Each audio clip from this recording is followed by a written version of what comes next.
আমার আজকের রসগোল্লা হলো স্পঞ্জি রসগোল্লা। স্পঞ্জি রসগোল্লার জন্য আমি ছানা কেটে নেব। আমি এখানে কেটে নেব। এর জন্য নিয়েছি আমি 1.5 কেজি দুধ। আমি আমুল গোল্ড ফুল ক্রিম দুধ নিয়েছি।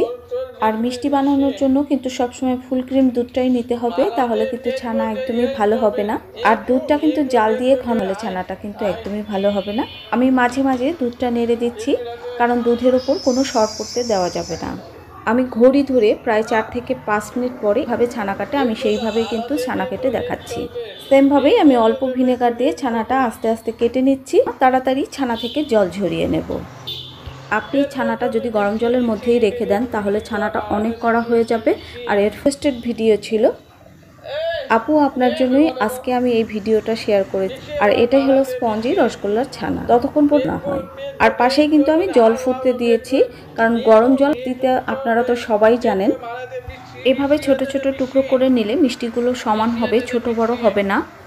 এই রসগোল্লা এবার মিষ্টির বল, তাহলে দেখবেন ময়দা দিলে কি হবে, ফেনাতে মিষ্টিগুলো ডুবে যাবে আর মিষ্টির দুই পাশ থেকে কুক হবে, এতে ভেঙে যাওয়ার সম্ভাবনা কম থাকবে। এই মিষ্টিগুলো শুরু থেকে শেষ পর্যন্ত হাই হিটে তৈরি করতে হবে।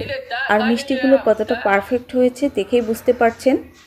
আর এই মিষ্টিটা ঘড়ি ধরে 14 থেকে 15 মিনিট কুক করতে হবে, এর থেকে বেশি কিন্তু কুক করা যাবে না। আপনারা যদি পারফেক্ট মিষ্টি বানাতে চান ভিডিও কখনোই কেটে কেটে দেখবেন না, কারণ কেটে কেটে ভিডিও দেখলে আপনারা কখনোই মিষ্টি বানানো শিখতে পারবেন না। এই মিষ্টিটা তৈরি করার সময় আমি কোনো জল খাওয়াবো না, জলটা আমি পরে দেব। আমার রেসিপিটা যদি আপনাদের ভালো লাগে তাহলে অবশ্যই লাইক, কমেন্ট, ফ্রেন্ডস অ্যান্ড ফ্যামিলির সাথে শেয়ার করবেন। আর খুব বেশি ভালো লাগলে অবশ্যই চ্যানেলটা সাবস্ক্রাইব করবেন। আমার মিষ্টি বানানো কিন্তু হয়ে গেছে। আমার মিষ্টি বানাতে 14 মিনিট সময় লেগেছে। আমার ক্ষেত্রে মিষ্টিগুলো তৈরি করতে সময় লেগেছে 14 মিনিট। আপনাদের ক্ষেত্রে 15 মিনিটও লাগতে পারে, কিন্তু এর থেকে বেশি সময় লাগবে না। এই মিষ্টিটা খেতে কিন্তু খুব একটা মিষ্টি হয় না, খুবই কম মিষ্টি। এবার আমি মিষ্টির মধ্যে দিয়ে দিচ্ছি একটু ঠান্ডা জল। এবার ফুটন্ত গরম জলটা দিয়ে দিচ্ছি। গরম জল দিয়ে এই মিষ্টির শিরাটা কিন্তু অনেক পাতলা করতে হবে। আমি একটা মাপ বলে দিচ্ছি, এই মাপে শিরাটা আপনারা পাতলা করবেন। 2 কাপ গরম জলের মধ্যে 1 কাপ শিরা দিলে শিরাটা যতটা পাতলা হবে এই শিরাটাও ততটাই পাতলা করতে হবে। এবার দেখাচ্ছি আমার মিষ্টিটা কতটা সফট হয়েছে। আর শিরার মধ্যে মিষ্টিটা ছাড়লে কিন্তু আবার আগের মতো হয়ে যাবে। দেখুন আস্তে আস্তে মিষ্টিটা কিন্তু রস খেয়ে গোল হয়ে যাচ্ছে।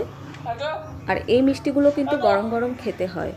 আর এই মিষ্টিটা তৈরি হওয়ার সাথে সাথেই আপনি খেতে পারবেন। এবার একটা মিষ্টি আমি কেটে দেখাচ্ছি। আর মিষ্টির ভেতরটা দেখুন, যেমন স্পঞ্জি তেমন নরম তুলতুলে জালিদার। সবাই সুস্থ থাকুন, ভালো থাকুন, টাটা।